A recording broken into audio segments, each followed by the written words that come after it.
Então podemos seguir. Olha, bonito de ver, sabia todo mundo? Olha, até essa hora aqui tem mais, viu, gente? Tem mais. Para fechar a nossa noite, o IBGM e a Apex Brasil trazem aqui para o nosso país, aqui para o Brasil, o americano Benjamin Guthrie, para falar sobre visual storytelling. Como contar histórias, que a gente ouviu tanto aqui de storytelling, histórias que geram um sentimento de identificação e pertencimento da marca através das redes sociais. Com mais de 118 mil seguidores no Instagram, para quem quiser anotar, aí depois eu acredito que ele também vai mostrar o Instagram, @thirdcostasgems. A paixão do gemólogo e influenciador digital pelo universo joalheiro o levou a atuar na área comercial por mais de 10 anos em importantes e grandes joalherias nos Estados Unidos. Autoproclamado nerd ou nerd das joias, ele ajuda os varejistas a dominar melhor o processo da venda, impactando positivamente os seus resultados.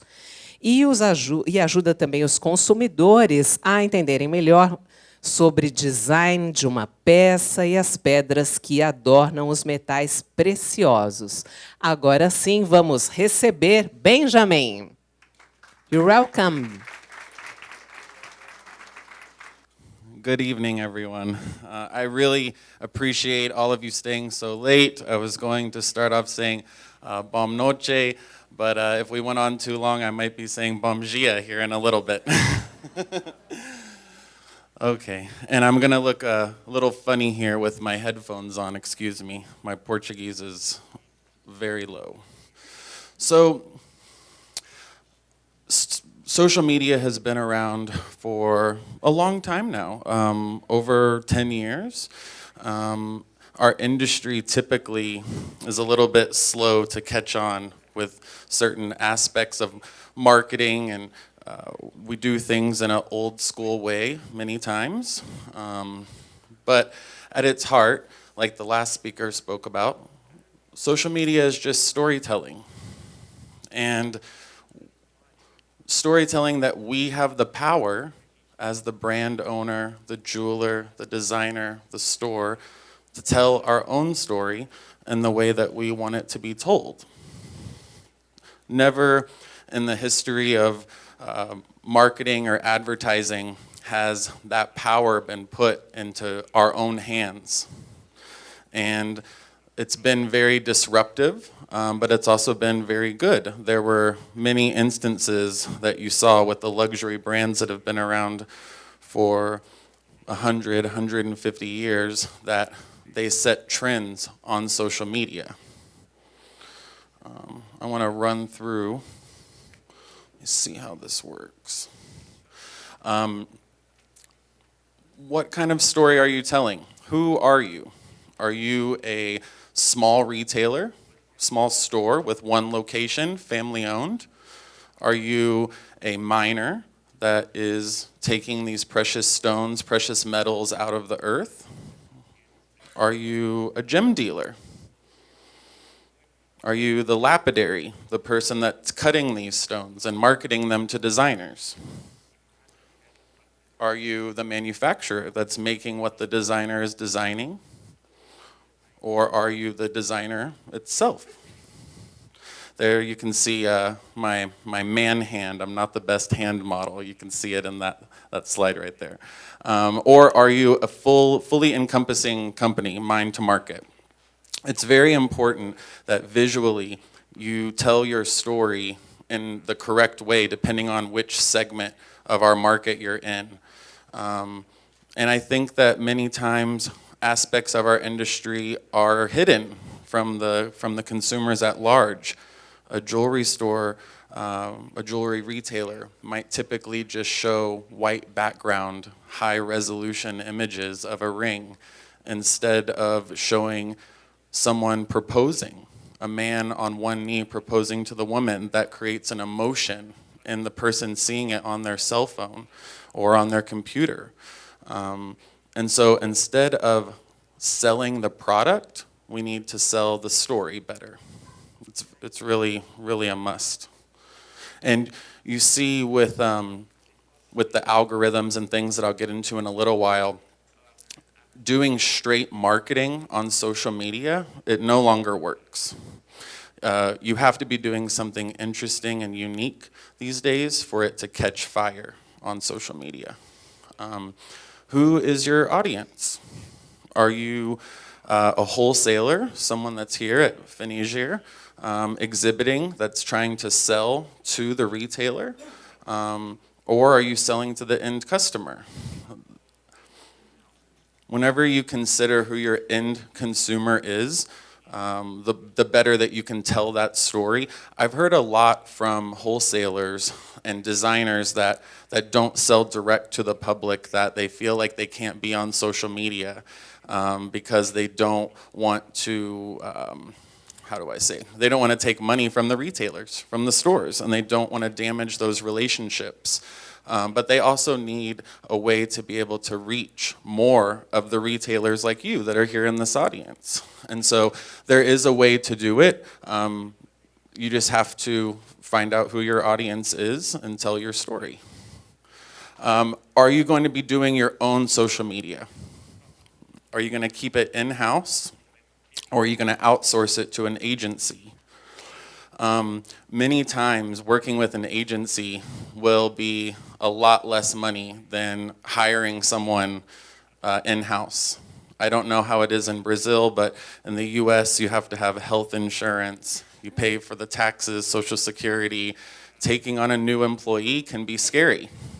It can be very scary, especially if you don't know how long investing in social media is going to, when is that going to pay off? When are you going to be able to pay for that new job that you've added? So that's something that you want to consider. Or are you going to take a current employee and maybe shift some of their time and their responsibilities over to doing your own social media? I am definitely of the school of thought that says that someone in your company now can tell your story better than an agency.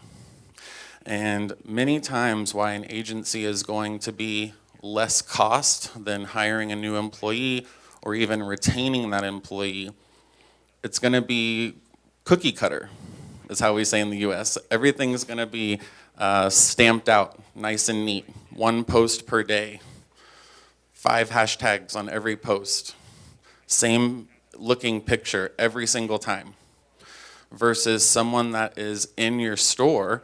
If you're having a trunk show, if your jeweler just finished a brand new piece, if they're making that piece and you want to share the process of it, if you have someone in your space helping to tell your story daily, it works a lot better than sending a Dropbox of photos to an agency across the country or even in a different country to tell your story. Remember, if you do have a current employee or hire a new employee to do your own social media, you need to give them time. I remember 15 years ago, my first jewelry store that I worked in, I had to beg my boss to let me do Facebook. He said, we're doing so great in business, we don't need any more business. We are so busy, we don't need any more. And so I started doing the Facebook at nighttime without being paid. And once we got our first sale from me spending time playing around on Facebook, he said, I'll give you 1 hour per week.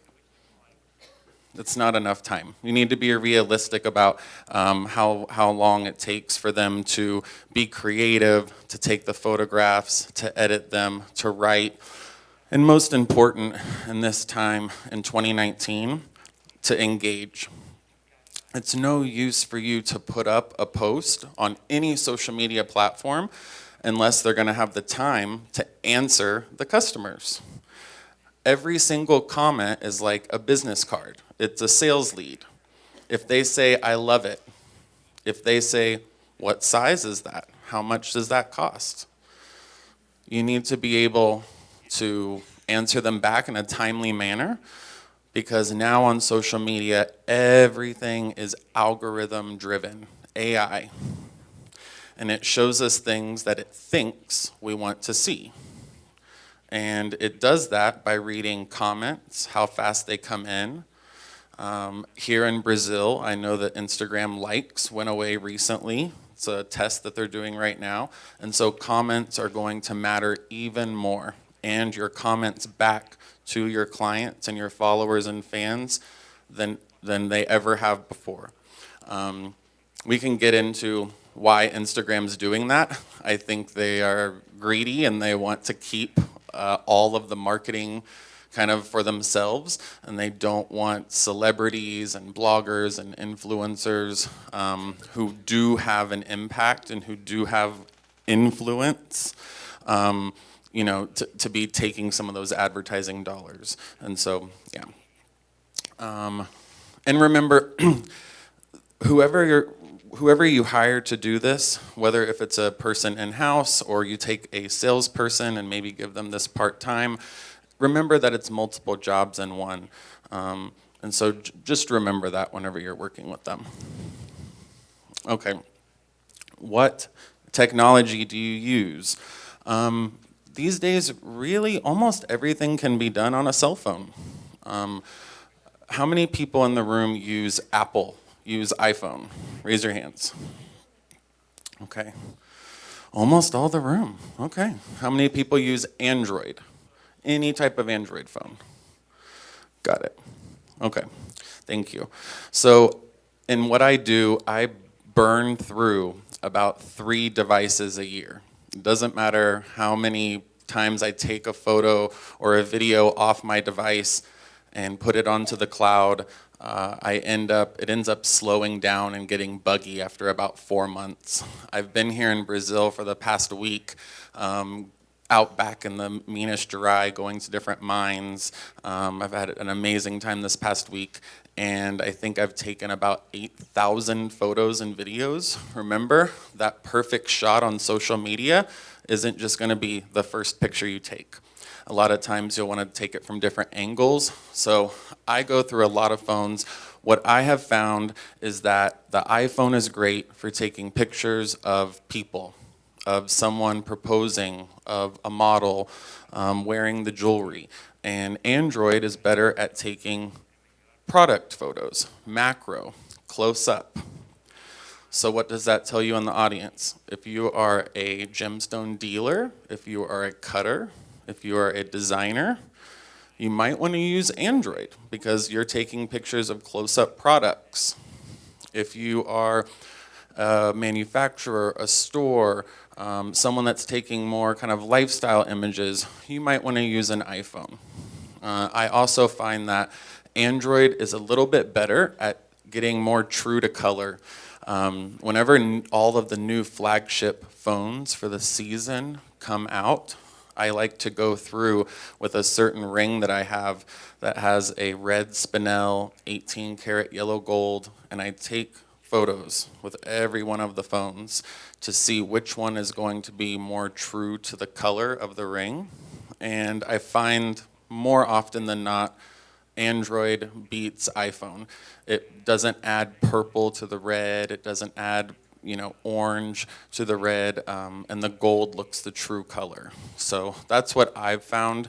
And if you want to be a little bit more professional, would you like to use a real camera? Although what's in our pocket really is a real camera. I find that mirrorless works best for product photos, which looks like a DSLR, but it doesn't have all the expensive lenses. We are always going to need a photographer, like this amazing gentleman here in the back that's been taking pictures. They're never going to be replaced. You still need them for your lookbooks, to cover special events like the one that we're at, and frankly, even for some online pictures for like your website. But for your social media, certain things on your website, you'll do just fine with a phone or with a mirrorless camera. Okay. Like it says, are you unique? Emulating versus copying. We take all these examples of who is doing good and what campaign did well and which celebrity product is the best. And we want that for our business, and we want that for our family and our coworkers. And so there's definitely a way to take certain ingredients from what people have done and make it our own. I work with a store that in the US that has 7 locations, and we like to do something every Sunday where we share a photo that the clients have tagged us in. We call it Every Box Has a Story. We got that idea from a major brand that was sharing products that they were tagged in, but we made it our own. We talked about our special brand box that it comes in, and we talked about the story. So we didn't copy them, we emulated them. Everybody wants to stand out from the crowd. Everybody wants to seem different and look different. Make sure that you think about that whenever you're putting up things on social media. And also remember, has this been done before? Am I late to the game? Am I I don't know if it was popular here, but am I doing the ice bucket challenge 6 months after it's over kind of thing? You want to remember that while you're doing that. It's never too late to start. How many people here in the room have social media for their business? Raise your hand. Yeah. And how many people don't or are thinking of doing it or are maybe not on every platform? Anybody? Okay, good.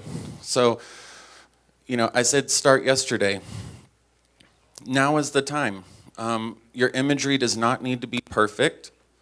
Getting something done is better than being perfect. In fact, there's been a lot of studies. I'm a millennial, I'm 33. There's a lot of studies that the generation beneath me doesn't like things so polished and perfect, looking like a Lexus commercial all the time. There's actually new filters that they're using on their own social media that makes things look grainy and makes things look not perfect. Everything doesn't need to be so polished. Depends on who your demographic is, of course, And about start yesterday, it's never too late to refresh and restart. Maybe your social media needs to hit the restart button. It's never too late to change your image, change your logo. There's so many different social media applications out there. Obviously, with Instagram being so visual, it's the best one for our industry. Pinterest is good for creating overarching trends, people using colored gemstone engagement rings. That was something a few celebrities did, but that started while women were making mood boards on Pinterest while at work. They were going through and saying, I want a morganite, I want a tourmaline, I don't want a diamond like my mom had. And they're starting to do that on Pinterest. It's not something that you're going to get direct sales through like you will on Instagram or Facebook, but Pinterest is good for kind of overarching things. So I suggest that for manufacturers, people that are kind of over the whole industry. Let me turn this down. I hope nobody has any feedback.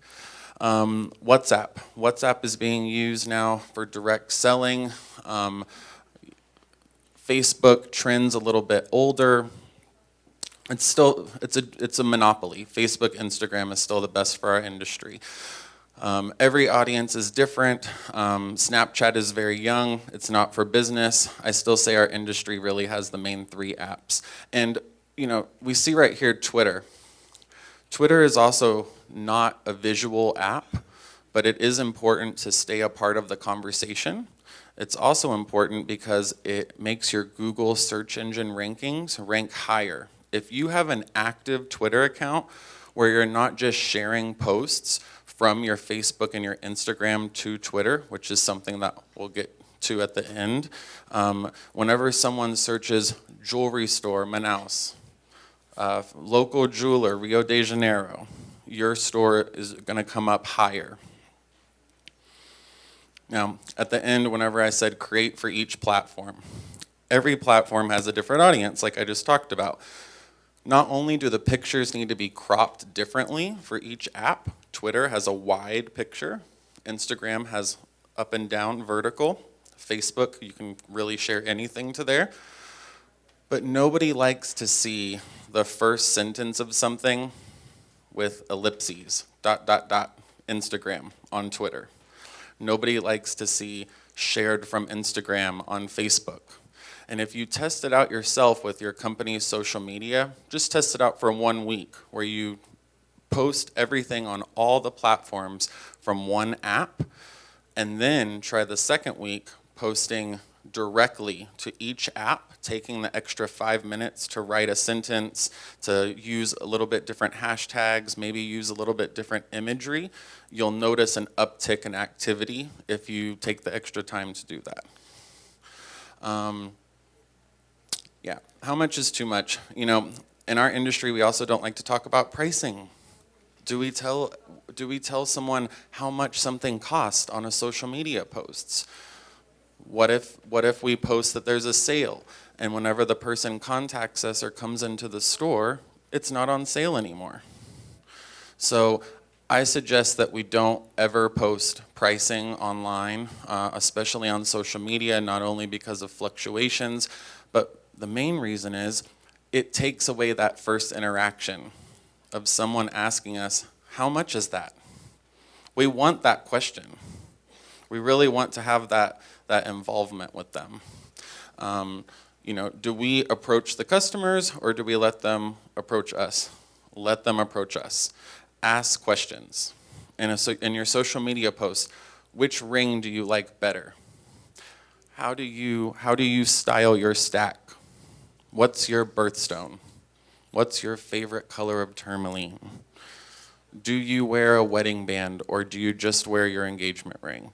We always want to ask a question so that we can have more interaction with our clients. And I want to get to a Q&A section. I think there's a lot of people having feedback, so I'm going to kind of go through these. Who is doing it right? In Brazil, H. Stern, Fernando George, Sylvia Firmanovich are doing a great job at telling their story, creating demand, and building a community around their brand. But if there's one thing that I've noticed this past week, traveling through Brazil and meeting so many wonderful people, one word that kind of sums up everything is opportunity. I don't know why Brazil isn't as more well known as it should be. This country is full of so many wonders and amazing precious materials and so much culture. That story needs to be told better. And I think the more that we think outside of the box, the better opportunities Brazil will have as a whole and everybody here will have in the room.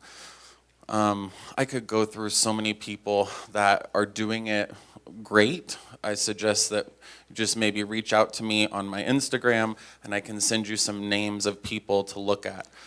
This is my friend Liz Kantner in the top right corner from the US. She's doing a beautiful job. Erica Winters, she's a Korean designer from Seattle. She's doing an amazing job with a bridal line. She's really disrupted the wedding ring industry in the US by kind of rethinking how the wedding ring should be sold and what it looks like. Rio Tinto, the large miner, they're doing a great job with their Argyle Pink Diamonds collection. And now I want to open it up to Q&A. I feel like we've all been here a long time, and now I want to get direct questions from everyone. So I'm going to put on my headphones and take a few questions from the audience. Okay. Alguém tem alguma questão? Só sinalizar, por favor. Aí podem fazer a questão em português. Só um momento, aí eu tento levar o microfone aqui. Se você quiser dizer o nome e empresa. I will try to speak in English. Okay. Fala em português mesmo? Tá. Então, eu sou Juliana, da Noêmia Joias. Eu gostaria de saber se você teria algum aplicativo que poderia nos ajudar nas redes sociais para editar fotos ou para ter um relacionamento melhor com os clientes. So as far as an app to make the pictures look better, Facetune.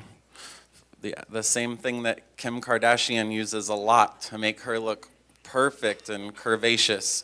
It's called Facetune. It will help you if you're having a bad nail day, if you have a bad cuticle, you know, or if maybe part of the ring wasn't in focus, you can help bring out the light and the facets and make the detail look perfect. So Facetune really is the only app for that. As far as an application to help you connect better with your customers or to grow faster, I really don't suggest that you use any apps outside of the social media apps that we mentioned. Instagram and Facebook, its owner, are really cutting down on the applications that used to be able to help us schedule posts. So where you could spend, you know, several hours scheduling out your posts for the whole week, or the ones that would maybe follow someone and then unfollow them 2 days later. Not only is it just really kind of taking it's like the tortoise versus the hare. It's taking the fast road instead of the slow, steady, correct road. But also, they're now instituting 7-day blocks, and they're also taking away accounts. There were accounts with 10, 20, 30 million followers just this past week that Instagram kicked off of Instagram just for using these apps. So I suggest that you just use the apps and maybe photo editing software, those type of things. Don't do anything outside of that. Yeah. But you can cross platforms. Take the conversation from Instagram direct messages to WhatsApp. Those type of things, definitely. Benjamin, please. Boa noite. Eu estou ouvindo as outras palestras e as suas observações bastante válidas, e eu me questiono como é que fica a migração do público do meio offline para o meio online, porque em outros segmentos de mercado já é comum a maioria das vendas serem feitas integralmente dentro de um ambiente digital e através da internet. Mas nós estamos tratando de produtos de 100, 200, 300, 500, 600 dólares, mas que dependem muito do tato das pessoas para elas terem experiência se aquilo se adequa a elas ou não. No Brasil, eu não vejo isso acontecendo ainda. Você acha que haverá uma migração para que a maioria das vendas passem a ser 100% online?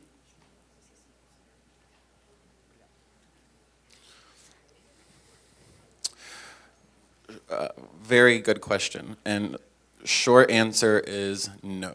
Brick and mortar is not ever going away for jewelry. And frankly, in almost any other industry, you see Amazon opening up stores in the US, little mini stores where you just walk in and fill up your cart and walk out. A lot of the, Bonobos, the eyeglass maker, they're all opening up physical stores, and jewelry does have that touch, that feel, that emotion. There are certain segments of it, fashion jewelry, even fine jewelry at a certain price point. You know, we find in the US $800 or less is very easily sold. 3,000 or less is done very regularly. And then there are bespoke jewelry that is sold online without it being touched or felt, but that exclusive demand needs to be created. You know, ask someone that's like based here, Ara Vartanian, who really only makes bespoke jewelry. You know, he can share a picture of his workshop working on a bespoke piece, and it's sold before it's even finished. So, you know, you have to create that community and that demand around it. But I don't think anyone in here that owns any jewelry store should be worried about, your store ever going away. But certain price points, certain categories definitely are moving online. Definitely, yeah. One more question here. Em português, ok. Eu tenho uma pergunta sobre seguidores. Eu estou aqui com um aplicativo, um site, né, na internet, onde você pode comprar 10 mil seguidores para o Instagram por $350, reais, ou seja, menos do que $100.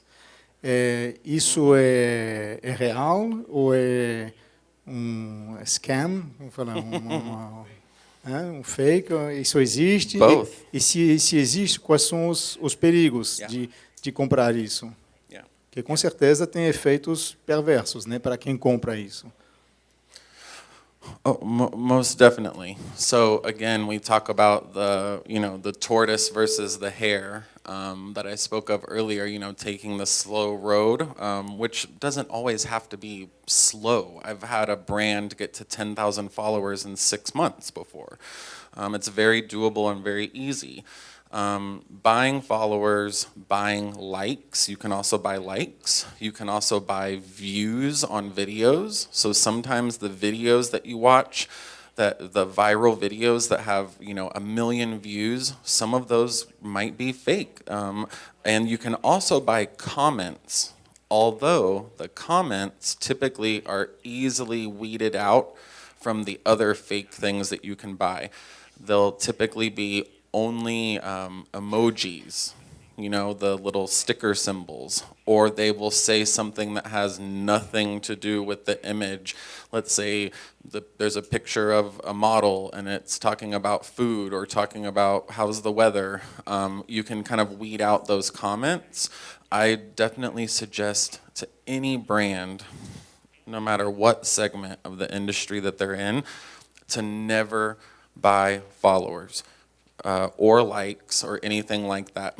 And if you're going to work with someone, let's say the big jewelry store that you want to be in, you notice something wrong with their social media, every one of their videos is getting around the same amount of views or the same amount of likes, but the comments are varied. Maybe one post they have 50,000 views, 5,000 likes, 5 comments, and then the next post 50. But all the other numbers stay the same. There's something fishy going on with that. And like he asked, it definitely is detrimental to your brand and also to your page. Whenever you buy followers, they're usually a bot farm, is what we call it. Somebody buys a lot of very inexpensive, cheap cell phones, usually in Southeast Asia. You can Google bot farm after this and look at it, and there's entire walls of cell phones, Instagram, and it's all done automatically. And so those followers that you bought, they don't like anything. They don't comment on anything because they're not real. The other evil side of it is the working with like an influencer or a celebrity or a blogger. For those of you that have been on social media for a while, I've been on for 6 years. I remember 4 years ago in December, Instagram did a purge right around Christmas time in the US, where they took away a lot of bot accounts that were inactive and accounts that were inappropriate. And there were very big celebrities in the US that overnight went from 2 million to 200,000. And sometimes I wish that Instagram and Facebook would do this purge again. The problem is now they're a publicly traded company. And so whenever they come to you, the person that they want to boost the post on Facebook, how it always suggests, this post is doing 90% better than your last post. Give us 50 reals, and so we can show it to more people. If they turn in a quarter stock market that says, we don't have 1 billion people on the app anymore, we only have 750 million people on the app, what are you going to do? So there's a little bit of a catch-22 now. I do believe that the entire world is on social media. I believe that some of the numbers are inflated. And there are actually applications that you can use out there to check and see if someone's following is real. Besides just you looking at it yourself and kind of seeing if something's fishy, there are other many sites out there that will tell you 30% of this person's Twitter following is suspicious. Let's put it that way. So I know a lot about that topic because I deal a lot with analytics. So yeah, that's a good question. Yeah. No more time. Everyone needs to go find a restaurant that's still open. Try to find dinner, okay? Thank you. Obrigado.